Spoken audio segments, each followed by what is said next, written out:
Bonjour à tous. Suite à l'enregistrement de la vidéo précédente, on a pu me faire certaines remarques pour certains manques de clarté.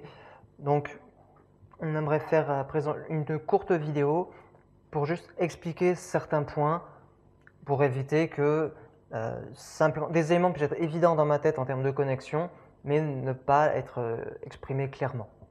Donc, je vous invite quand même à prier pour le début de ces quelques explications. Éternel notre Père, toi tu connais toutes choses, tu connais l'esprit de chacun, des personnes qui présentent, des personnes qui étudient, des personnes qui écoutent, des personnes qui vérifient ce qui est enseigné.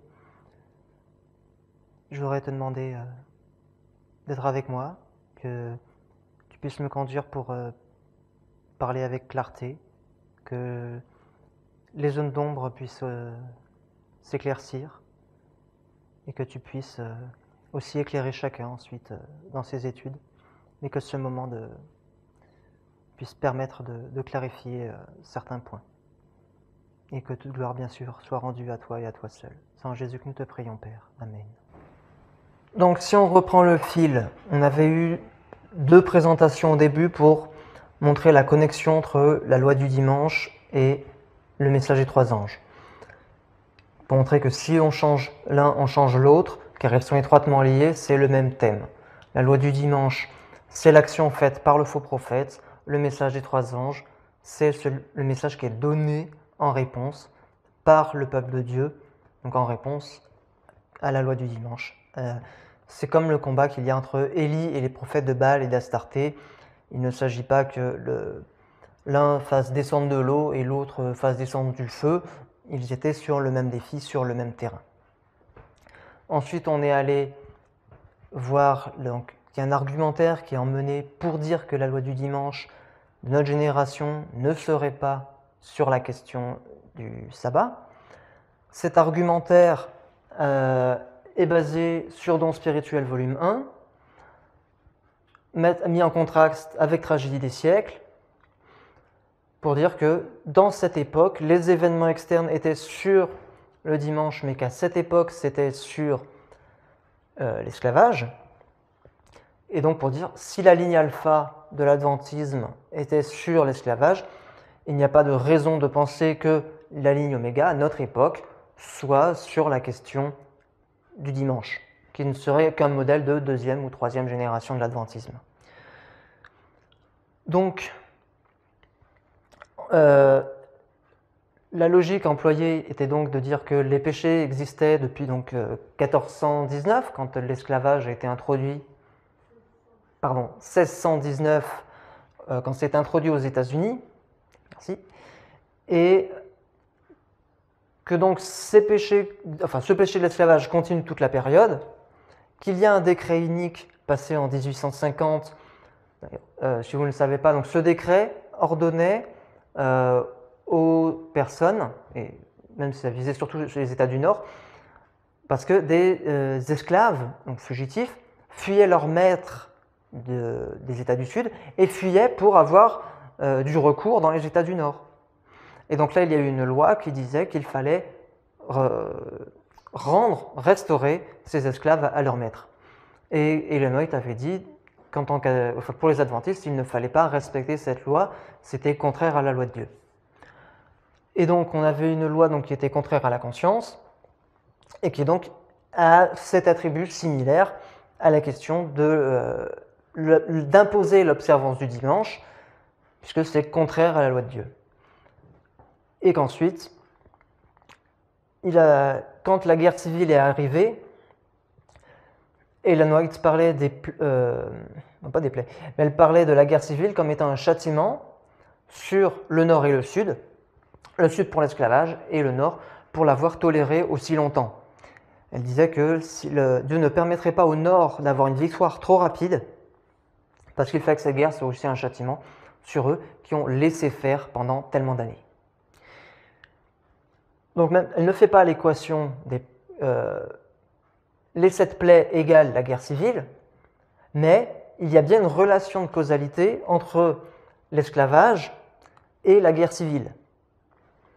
de même que si on prend le modèle de la tragédie du siècle, il y a bien une relation donc, entre la loi du dimanche et les 7 plaies, qui certes ne tombent pas pour châtier que sur la question du sabbat, mais il y a une relation de causalité. Il est dit que ceux qui prennent la marque de la bête recevront les plaies. La relation de causalité existe également. Donc en fait, on a deux modèles, deux histoires, où il y a la même logique. Un péché est introduit et il y a une sanction qui découle. Simplement, ce qui a été fait, c'est que, au lieu d'être conscient de ce qu'enseignaient les pionniers à l'époque, donc ces éléments-là ont été mis de côté, sciemment ou non, ça je ne sais pas pour le départ, mais il y a eu l'introduction donc, de tous les éléments sur l'esclavage, méconnaissant le fait qu'il parlait aussi de la loi du dimanche à cette époque. Donc, il y avait un message prophétique que les pionniers avaient. On se souvient, on disait marquer la prédiction, noter la prédiction, celle sur la loi du dimanche. Donc, ils avaient un modèle prophétique. Donc, où on avait le temps de la faire en 1798, le jugement dans le Tressin qui commence en 1844, la loi du dimanche qui devait suivre, avec la réponse de Dieu qui est le grand cri, se terminant avec la fin du temps probatoire. Et là, on devait avoir les 7 plaies littérales, et ça, c'était donc un modèle prophétique. Et il y a d'autres événements externes en même temps. Et il faut ne pas tomber dans la confusion, parce que, en effet, Ellen White a commenté sur ce décret de la loi sur les esclaves fugitifs, elle a commenté sur la guerre civile, et on a une relation donc, de péché et de jugement. Et comme il y a cette même relation de causalité, eh bien, les deux ont été en fait substitués, alors que ça devait être concomitant. À la même époque, si Jésus était revenu dans cette époque, on aurait pu avoir le décret sur les esclaves fugitifs, la loi du dimanche, la guerre civile et les plaies. Ce n'était pas contradictoire. Simplement, on en a effacé un pour donner la prééminence à l'autre. Et c'est là le point. Donc ce n'est pas que c'est faux historiquement de dire la blessure mortelle en 98, le jugement des morts en 44, cette loi elle est bien arrivée en 1850, et on a bien la guerre civile qui va de 1861 à 1865. Ces éléments-là, sur le plan historique, ils sont corrects. Mais c'est l'application prophétique, en termes de modèle prophétique, qui est faux. C'est comme si vous prenez les histoires dans Daniel et que des protestants ou catholiques vont y appliquer plein d'éléments sur Antiochus Épiphane. Ça ne veut pas dire que les événements historiques qu'ils emmènent n'ont jamais eu lieu. Le problème, c'est juste que les versets bibliques sur lesquels ils appliquent ces événements ne racontent pas ça.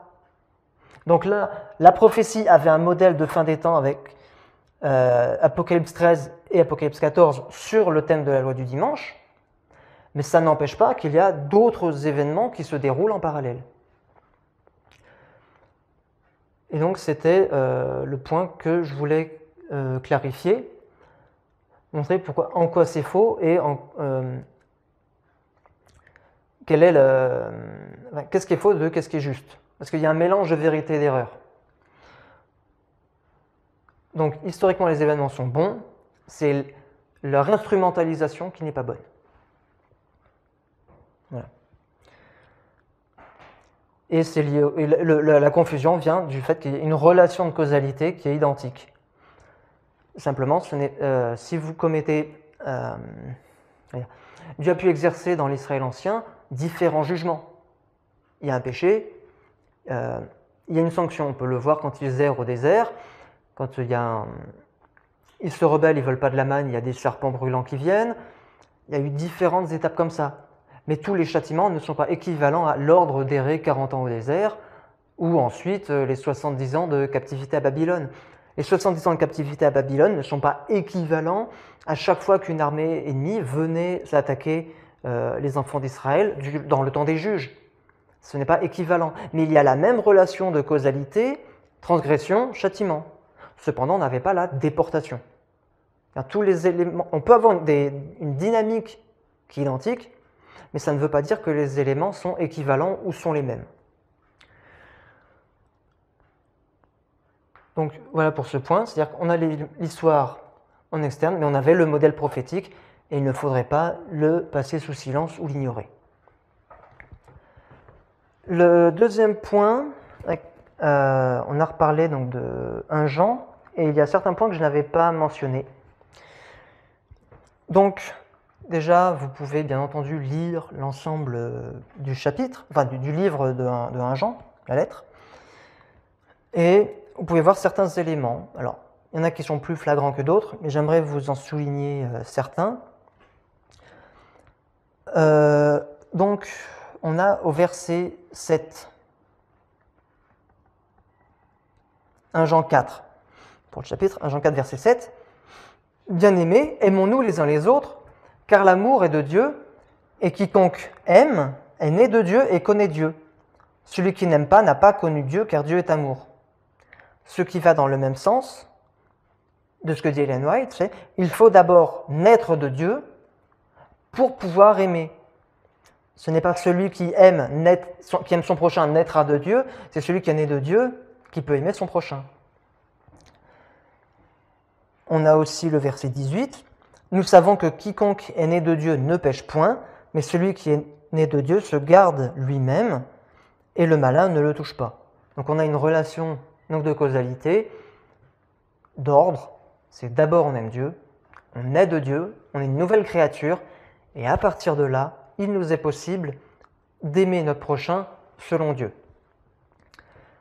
Et là, je voudrais faire une remarque par rapport à la question de la parabole. Parce que c'est la technique de la méthode ou de l'enseignement en parabole qui est utilisée pour amener un détournement du sens de ce verset. Premièrement, on a utilisé l'étymologie du mot parabole, qui littéralement veut dire placer à côté d'eux, pour en changer un peu le sens. Alors, je ne sais pas si c'était conscient ou pas, qu'importe. Je veux simplement qu'on puisse avoir une compréhension de ce qui se passe. Le mot parabole a une similitude en termes d'étymologie à juxtaposition, qui veut dire poser juste à côté d'eux. Et en anglais, la juxtaposition, si vous regardez les définitions, c'est aussi associé à l'idée de contraste. Mettre les éléments les uns à côté des autres pour les contraster. Donc, on en est arrivé à tout combiner et à dire, voilà, une parabole,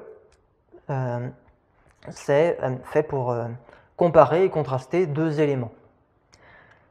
Alors, le problème, c'est qu'on a parfois des éléments qui coïncident et qui ne sont pas justes. Qu'est-ce que je veux dire ?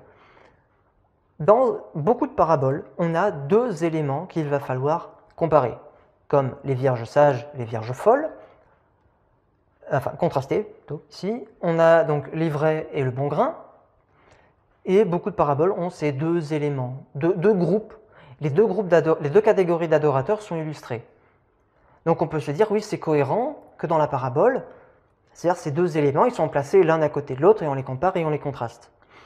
Cependant, ce n'est pas le cas dans toutes les paraboles, comme la parabole du pain, dont on met le levain dans 3 mesures de fleur de farine, ou bien la parabole du trésor caché dans le champ, ou du marchand qui cherche une perle de grand prix. Et tous ces éléments sont des comparaisons donc, du royaume des cieux. Jésus dit, à quoi comparerais-je le royaume des cieux ? Et le royaume des cieux est comparable à ou est comme. Donc, il faut bien voir que cette expression, comparable ou comme, ça marque la comparaison. Et donc, il y a deux éléments qui sont mis l'un à côté de l'autre. Donc, qu'est-ce qu'on a ? On va avoir, si on prend l'exemple simplement de la parabole des 10 vierges, on a le royaume des cieux, que je dirais être le réel. Il me semble que... Et on a...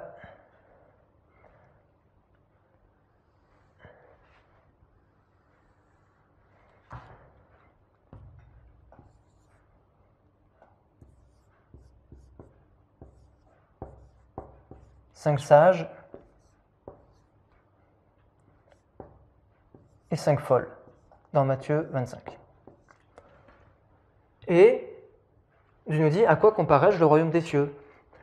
Et donc, ça c'est ce qui s'appelle une parabole. Et c'est la comparaison au réel qui contient les deux groupes ou deux catégories d'adorateurs.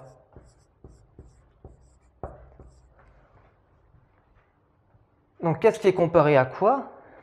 C'est une histoire qui est comparée au réel. C'est la même chose qu'une fable. Alors, là, vous ne méprenez pas, je sais que dans le Nouveau Testament, il est question de dire que les apôtres témoignent de ce qu'ils ont vécu, de ce qu'ils ont vu, et que ce ne sont pas des fables. Ici, je ne veux pas utiliser le mot fable forcément dans un sens négatif, ça veut simplement dire que ce sont des histoires imaginées. Et Dieu utilise régulièrement cela pour illustrer des points. Le point de l'apôtre, c'est simplement de dire que là, c'est vraiment de leur vécu dont il parle. Donc là, c'est simplement, donc on a une sorte de fable, de parabole, d'histoire, qui sert à illustrer une réalité. Et non pas comparer les deux. Et donc, si on prend la question de 1 Jean 4, on reste dans le même terrain. On a donc Dieu qui est au ciel.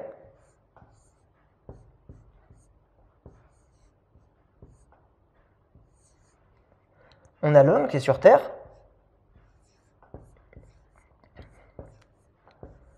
Ou le croyant, le chrétien. Prenez l'expression que vous voulez. Et il y a sa relation vis-à-vis de Dieu. Et ils sont dans le même terrain, ils sont dans la même histoire. Et j'oubliais d'ailleurs, on a aussi le prochain. Hein. Je ne sais pas si j'aurai la place de l'écrire. Quoique, si je ne m'abuse, dans le texte, il n'est pas appelé le prochain, il est appelé le frère.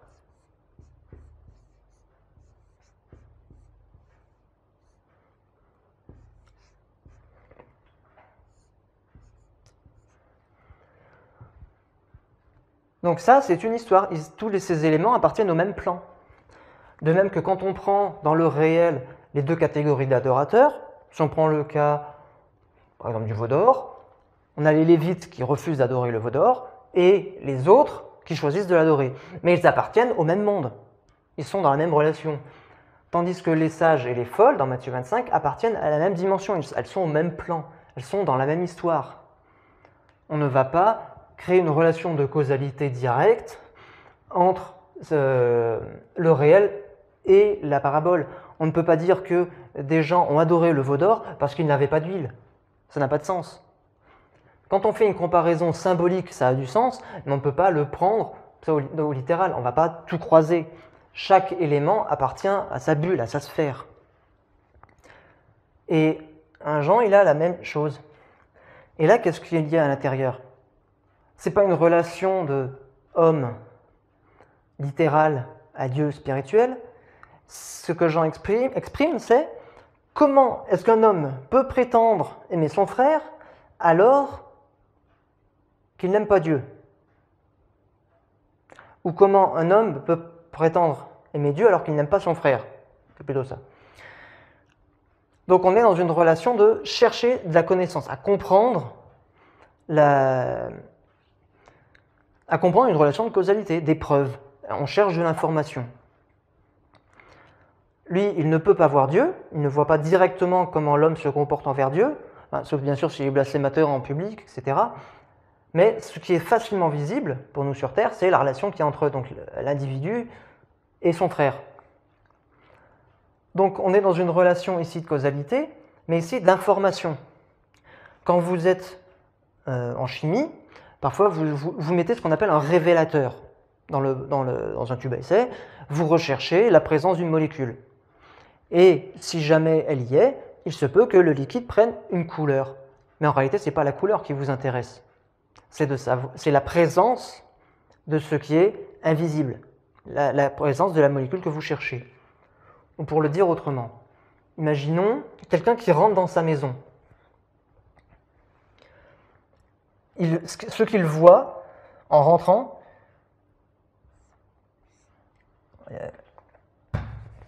quoique si je peux le faire voix, il voit de la fumée.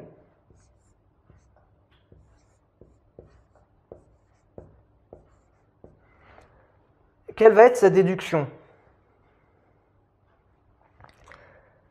Sa déduction, c'est qu'il y a le feu.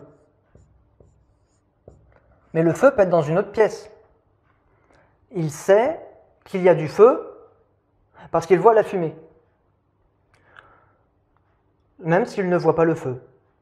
Cependant, il ne faudrait pas tomber dans le travers de dire que la fumée, c'est la cause du feu. C'est le feu qui produit la fumée, et non l'inverse. Bien de la même façon, quand on veut savoir quelle est la relation qu'il y a entre Dieu et l'homme, on regarde la relation que cet homme a avec son frère. Et si cette personne aime son frère, c'est parce qu'il est né de Dieu, qu'il est une nouvelle créature en Christ, et donc il peut aimer son frère. C'est-à-dire que on a la cause de l'événement, la cause de l'amour, c'est parce que l'homme aime Dieu, donc la conséquence, c'est que l'homme aime son frère, mais la cause de la connaissance de celui qui est à côté et qui regarde, j'essaie de dessiner un œil plutôt que d'écrire voir. Qu'est-ce qu'il va voir? Il va voir un homme qui aime son frère, et donc il peut en déduire, c'est-à-dire que s'il a ce feu dans le cœur, c'est parce qu'il l'a déjà pour Dieu. Il déduit la cause qu'il ne peut pas voir. Et bien de la même façon, quand on rentre chez soi, ce que je ne vous souhaite pas, si on voit de la fumée, on déduit le feu, même si on ne le voit pas, même si on ne sent pas sa chaleur. Et donc là d'ailleurs, là on a pris une histoire qui est propre, qui est une comparaison d'une histoire littérale, et donc ça pourrait s'appeler une parabole. Mais on ne va pas mélanger les deux histoires. On ne va pas dire que l'homme... on sait qu'un homme aime Dieu parce qu'il y a de la fumée. Ça n'a plus aucun sens. Chaque élément est dans sa sphère. Et la parabole est une sphère, c'est une histoire. Donc c'était une remarque sur la question sur le thème même de ce que c'est une parabole de façon générale, mais aussi sur 1 Jean 4, voir quelle est la dynamique, outre le fait que le texte en lui-même dise qu'il faut aimer Dieu pour pouvoir aimer son frère, qu'il faut être une nouvelle créature en Christ, aussi comprendre quelle est la logique qui est derrière, quelle est la structure. Ici encore, on aura beaucoup parlé de causalité, on a une relation de causalité, mais on en a deux. On a la causalité de l'amour, qu'est-ce qui provoque cet amour pour le frère, et qu'est-ce qui provoque la connaissance. La connaissance que je sais quelle est la relation que l'homme a envers son Dieu. Je sais que l'homme aime Dieu parce qu'il aime son frère. Ce n'est pas je sais que l'homme aime son frère parce qu'il aime Dieu. Mais c'est la cause, donc non pas de cet amour, mais la cause de la connaissance de celui qui regarde. Jean sait qu'il y a du feu parce qu'il voit la fumée. Jean sait qu'il y a de l'amour pour Dieu parce qu'il y a de l'amour pour le frère. J'espère que ça aurait été un peu plus clair. Et donc, simplement pour voir que la méthodologie, c'est, on pourrait dire une sorte de boîte à outils, avec un ensemble de règles. Et quand on bricole, on ne prend pas un outil pour faire autre chose. On ne prend pas une tronçonneuse pour enfoncer un clou. On prend l'outil adéquat à la tâche qu'on veut faire. Et ça, c'est important de le faire aussi dans la Bible. Il ne faut pas aller rechercher une relation de causalité là où il n'y en a pas. Il ne faut pas rechercher une parabole là où il n'y en a pas. Il faut utiliser le bon outil dans chaque circonstance. Donc, simplement voir que ici, ce n'est pas l'outil de la parabole en tant que tel qu'il fallait utiliser, c'était l'outil de la causalité, pour comprendre quelle est la dynamique. Si on veut juste comprendre le texte juste de façon de base, il suffisait de le lire, ou de lire aussi les commentaires d'Ellen White dessus, mais après comprendre quelles règles sont derrière, eh bien, c'est comme dans la nature, il n'y a pas qu'une seule loi de la nature, c'est tout un écosystème. Donc quand vous allez étudier un texte, il faudra aussi déterminer quel est l'outil le plus adéquat, car la méthodologie n'est pas une règle, c'est un corps de règles. Et les règles de William Miller, déjà, il y en a 14. Et ce n'est pas exhaustif en soi, ça peut être plus développé, ça peut être résumé, Illinois le résume en une règle, la Bible est son propre interprète, mais ça peut être trop léger. Et donc, parfois, dans certaines études, on va s'axer plus sur une règle, même de Miller, que sur une autre. Parce que dans ce contexte, dans le contexte de ce verset, c'est plus pertinent. Voilà. Donc, simplement pour vous inviter aussi à voir de choisir correctement, de façon appropriée, quelles règles, quelles méthodes vous allez employer pour comprendre un passage, car ils ne sont pas tous identiques. Il faut s'adapter. Voilà.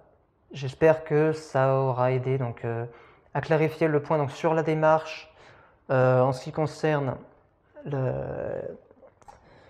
pourquoi l'enseignement sur la loi du dimanche est erroné, comment il y a eu le basculement, comment on a pu vous emmener à penser que la question du dimanche ne serait pas le sujet de la fin, comment en enlevant certains textes, en enlevant de votre vue certains éléments, vous pouvez arriver à la conclusion qu'en effet il n'y aurait pas de loi du dimanche sur la question du sabbat, parce que juste avec les éléments emmenés, ça peut paraître parfaitement logique, alors que il ne faut pas confondre quel est le modèle prophétique et quels sont tous les événements historiques qui arrivent autour.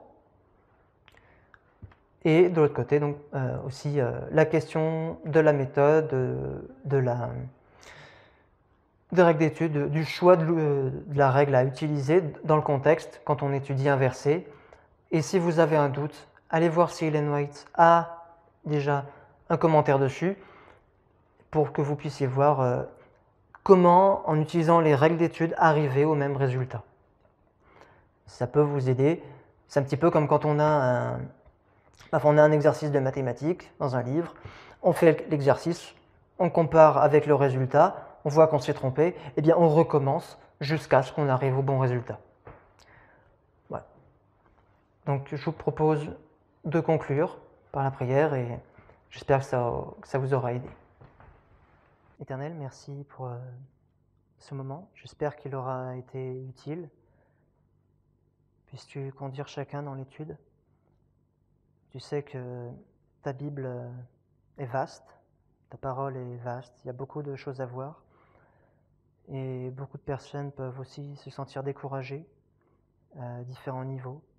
Je voudrais te demander d'accorder à chacun le courage, la persévérance, la sagesse pour chercher tes vérités comme un trésor caché dans le champ, pouvoir utiliser le bon outil, la bonne façon de lire ta parole dans chaque contexte, pouvoir parfois aussi chercher les connaissances historiques qui manquent, parfois il y en a besoin, parfois non. Puisses-tu conduire chacun dans ses études et montrer à chacun ce que tu souhaites qu'il puisse voir, comprendre d'un verset, non seulement sur l'aspect théorique, sur l'aspect prophétique, mais aussi pour sa vie. Puisses-tu conduire chacun et l'amener au point que tu veux pour le moment où il étudie, car tu conduis la vie de chacun, tu vois la fin de la vie sur cette terre dès le début. Alors puisses-tu conduire chacun à progresser étape par étape. C'est en Jésus que nous te prions et te remercions pour tes grâces. Amen.